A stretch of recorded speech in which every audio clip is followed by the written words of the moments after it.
All right, everybody. I picked this truck up about 2 years ago. I bought it 2 years ago. Picked it up today. My friend Ryan helped me a little bit, actually quite a bit. We had quite a time getting this back, and sadly I don't have any footage. It was a little bit I don't know, stressful taking this thing home on the road and stuff. And I mean, I bought it from my neighbor, but I still had to drive on some fairly busy roads. And yeah, I did not. I mean, there's a lot better ways to haul it, but being 14, it's kind of hard to haul a trailer and things. So, anyways, uh, this is a 1975 F250 four-wheel drive with a 460 in front, and I know that one's a 460. But I do got a question for you guys. Anyone know what a 390 or a 360 looks like? Because there's this engine on the back. And I was told 390s are worth a little bit of money.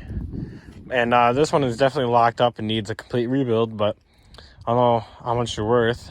If anyone's got an idea, please put it in the comments, because I got zero clue. And then, so there's that. But like I said, F250 two-wheel drive, nothing fancy. It's not worth a whole lot of money. I mean, I might get something. I mean, the 460 is locked up too. So I might get something for a quarter. Who knows? Maybe someone can buy the set of engines for $200, something like that. I don't know. But we did a lot of work to this thing to get it out. And right there, that's what a splitting maul does to a brake drum.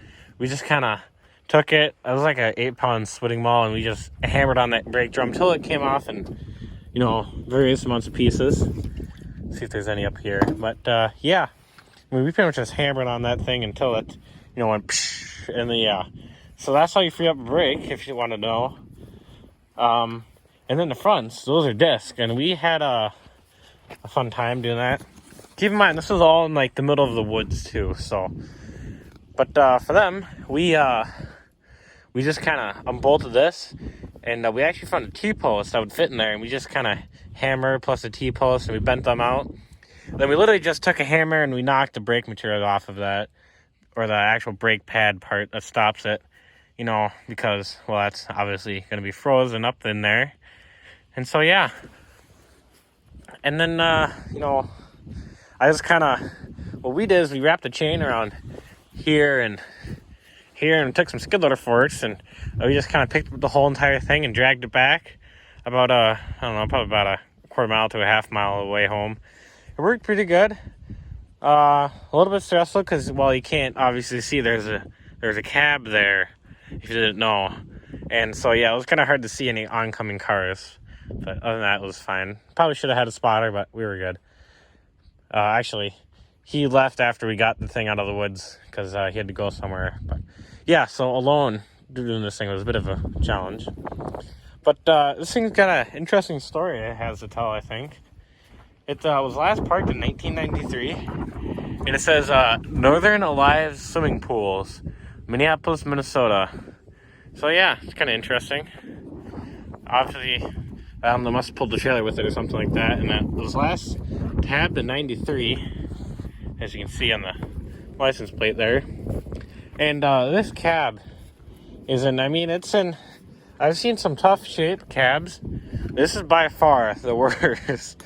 There's there's supposed to be a body mount there and there, but yeah.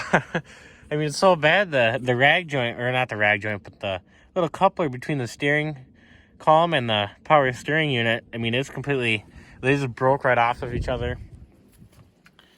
And there's not supposed to be a hole right in here. I mean, that one also has a bad mount. And then because there's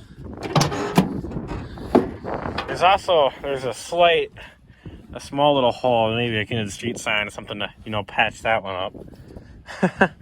But yeah, this thing is, she's bound for a scrapyard. Besides the doors, I'll keep the doors. Those are kind of cool. But yeah, it's pretty tough shape. Also, I'm pretty sure this frame is bent because it kind of goes like out and then back in. Well, I think that's normal actually. Never mind, I lied.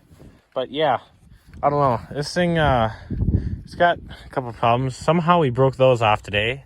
I have no clue how. We just heard a snap and yeah, stuff happened. But yeah, it was pretty interesting today. That's really all I have to say about it.